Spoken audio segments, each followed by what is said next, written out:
Hello மக்களே, வணக்கம். நம்ம இன்றைக்கி என்ன சமையல் பார்க்க போகிறோன்னா, வீடே கமகமன்னு மணக்கிற கத்திரிக்காய் போட்டு கருவாட்டு குழம்பு தான் பார்க்க போகிறோம்.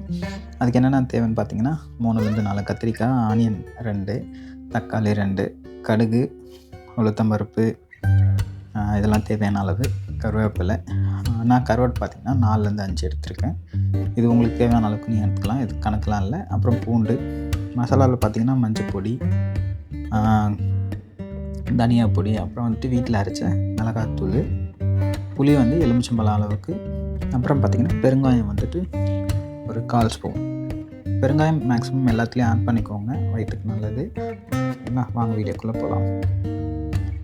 2 வெங்காயம் நல்லா வந்துட்டு பொடியாக கட் பண்ணி எடுத்துக்கோங்களாம். அதுக்கப்புறம் பார்த்திங்கன்னா தக்காளி 2, அதையும் நல்லா பொடியாக கட் பண்ணி எடுத்துக்கலாம். பூண்டு, இங்கே யூஸ் பண்ணுற பூண்டு ரொம்ப பெருசாக இருக்கிறதுனால நான் சிறுசாக கட் பண்ணி எடுத்துக்கிறேன்.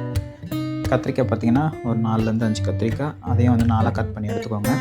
கட் பண்ண உடனே தண்ணியில் போட்டு வச்சுக்கோங்க, இல்லைனா கலர் மாறிடும், காரம். சரிங்களா? புளியை முன்னாடியே ஊற வச்சுக்கோங்க. எல்லாத்தையுமே ரெடி பண்ணி வச்சுட்டு அப்புறம் சமையலை ஸ்டார்ட் பண்ணுங்கள், ஈஸியாக இருக்கும். ஃபஸ்ட்டு கடாயை வச்சுட்டு நல்லா 2 டேபிள் ஸ்பூன் எண்ணெய் ஊற்றிக்கிட்டு, கடுகு, கொஞ்சம் உளுந்தம்பருப்பு போட்டுட்டு, அது நல்லா பொரிஞ்ச உடனே கருவேப்பிலை அது கூடயே போட்டுடலாம். போட்டுட்டு வெங்காயம் நல்லா போட்டுட்டு பூண்டையும் அது கூடயே போட்டுருங்க, நல்லது. ஏன்னா இதுக்கு தேவையான அளவு உப்பு போட்டுக்கோங்க, வெங்காயம் சீக்கிரமாக வதங்கிறதுக்காக. இந்த மாதிரி நல்லா வதங்கினதுக்கப்புறம் நம்ம ஏற்கனவே கட் பண்ணி வச்ச தக்காளியும் சேர்த்து நல்லா வதக்கிக்கோங்க. இது கூடவே 1/2 ஸ்பூன் மஞ்சத்தூள் போட்டுக்கோங்க, தக்காளி இன்னும் சீக்கிரமாக வதங்கிடும். இது நல்லா கலரி விட்டுட்டே இருங்க, அடி பிடிக்காமல். நான் எண்ணெய் பத்தலைன்னு இன்னும் கொஞ்சம் ஊற்றிக்கிட்டேன், மொத்தமாக 3 டேபிள் ஸ்பூன் கணக்கு. சரிங்களா? இதோடய நம்ம கட் பண்ணி வச்ச கத்திரிக்காய் நல்லா தண்ணி எடுத்துகிட்டு அதையும் சேர்த்து நல்லா வதக்கிக்கலாம். இதுலேயே நல்லா வதங்கிடும். வதங்கின உடனே நான் இது வீட்டில் அரைச்ச மிளகாத்தூள் தான் யூஸ் பண்ணுறேன். உங்கள் காரத்துக்கு ஏற்ற மாதிரி நீங்கள் அதை உபயோகப்படுத்திக்கலாம்.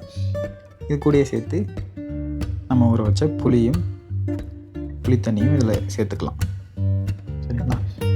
இது கூட கடைசியாக கொத்தமல்லி பொடி 1 ஸ்பூன் சேர்த்து நல்லா மூடி போட்டு நல்லா கொதிக்க வச்சுருங்க. இது 5லேருந்து நல்லா 8 நிமிஷம் வரை நல்லா கொதிக்கட்டும். அதுக்கிடையில் நம்ம கருவாடை சுடு தண்ணியில் 3 டைம் வாஷ் பண்ணி எடுத்துக்கலாம்.